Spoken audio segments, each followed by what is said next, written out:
¿A qué se refiere el término desequilibrio o desbalance de la columna? Vamos a intentar explicar este concepto de desequilibrio o desbalance de la columna, que muchas veces podemos ver en consulta y que muchas veces está mal orientado y mal tratado. Bienvenidos, soy Juan Martino, neurocirujano, especializado en el tratamiento de la columna y cirujano de NeuroCS. La columna tiene unas curvaturas normales, como son la curvatura lumbar, que vemos aquí, que está abierta hacia atrás, la curvatura dorsal, que está abierta hacia adelante, y luego por encima una curvatura cervical, que está abierta hacia atrás. De tal manera que estas curvaturas están compensadas unas con otras y están por eso alineadas con el centro de gravedad. Esto significa que si la columna está alineada, la cabeza se apoya sobre los hombros. Los hombros están alineados con la pelvis y la pelvis está alineada con los pies. Por tanto, en esa situación decimos que la columna está alineada o en situación de equilibrio. En esta situación, el esfuerzo muscular para mantener la posición erguida es mínimo, se requiere la mínima contractura muscular. ¿Por qué? Pues porque el peso de la cabeza se transmite a la columna cervical, el peso del tronco y del abdomen se transmite a la columna lumbar y de esta se transmite a la pelvis, de la pelvis se transmite a las piernas y de las piernas a los pies.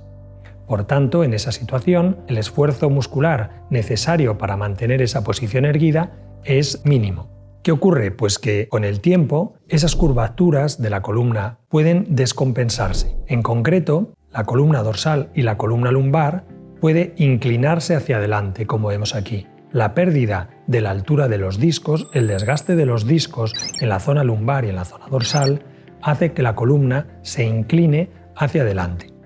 Esto hace que la cabeza y el tronco se salgan fuera de la línea de gravedad, se desequilibren. En la siguiente imagen lo vemos mejor cómo la cabeza y el tronco están por delante de la pelvis. Esa situación produce un desequilibrio que conduce a que la musculatura lumbar y dorsal requiera una contractura permanente para mantener la posición erguida.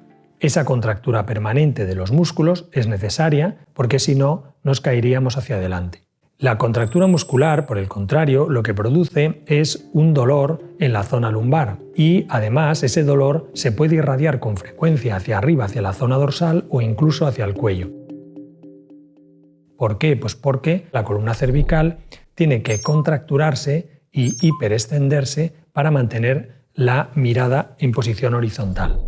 Entonces, lo podemos ver aquí lo mismo con estas imágenes. Vemos una paciente joven en la cual hay una correcta alineación de las curvaturas de la columna, de tal manera que la cabeza cae sobre los hombros sobre la pelvis y la pelvis sobre los pies. Sin embargo, en esta paciente, algo más mayor, ya hay un desgaste de la columna, lo que hace que el tronco se desplace algo hacia adelante.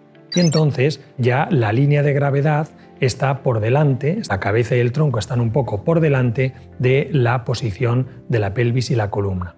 Y en esta otra mujer algo mayor se ha producido todavía un mayor desequilibrio, más desplazamiento del tronco hacia adelante y de la cabeza. Incluso puede ser que los músculos de la columna dorsal sean insuficientes para mantener el equilibrio y sea necesario utilizar una cachava como apoyo por delante de la columna.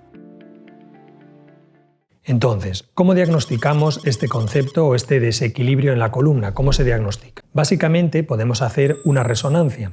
Sin embargo, la resonancia puede llevarnos a error en el diagnóstico. ¿Por qué? Porque la resonancia se hace con el paciente tumbado, lo mismo que un escáner.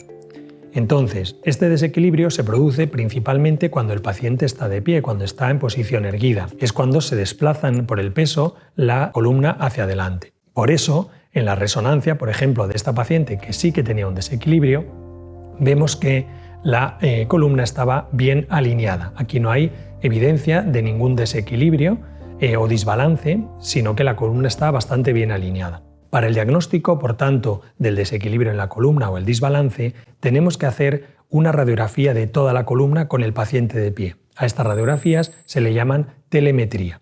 Cuando hacemos una telemetría de esta paciente, vemos lo siguiente. Vemos que claramente había una desalineación que no se veía en la resonancia y claramente vemos cómo la cabeza y el tronco están muy desplazados respecto a la posición de la columna y de la pelvis. Vemos cómo hay un desplazamiento severo y por tanto un desbalance severo en la columna. ¿Cuál es el tratamiento de los pacientes que tienen un desbalance de la columna? Pues bien, primero es importante saber que el tratamiento no puede realizarse con una simple fijación en la parte más inferior de la columna. ¿Por qué? Porque el problema de estos pacientes no está localizado en un único punto de la columna, en la parte más baja, sino que el problema afecta a varias partes de la columna, a muchos segmentos de la columna. Por tanto, si únicamente fijamos la parte inferior de la columna, hacemos una operación para fijar la parte inferior de la columna, el desequilibrio se mantiene igual, no se corrige. Y por eso, después de estas cirugías,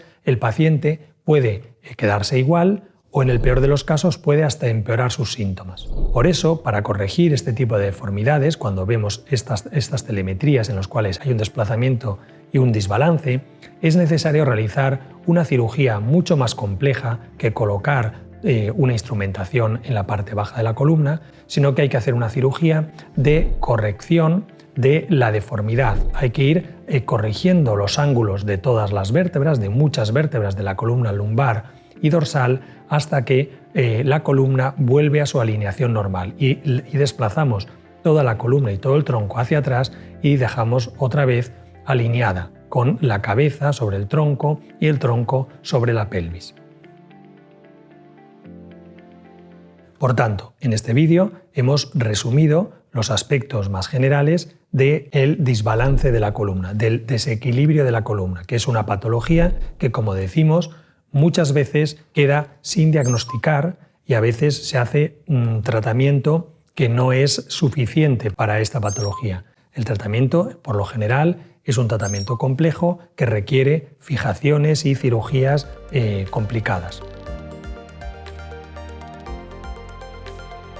Espero que os haya gustado este vídeo en el que se explica el desbalance de la columna y os invito a ver otros vídeos que tenemos sobre patología de la columna, en el que explicamos la estenosis de la columna lumbar y cervical, la inestabilidad de la columna o la anatomía en general de toda la columna.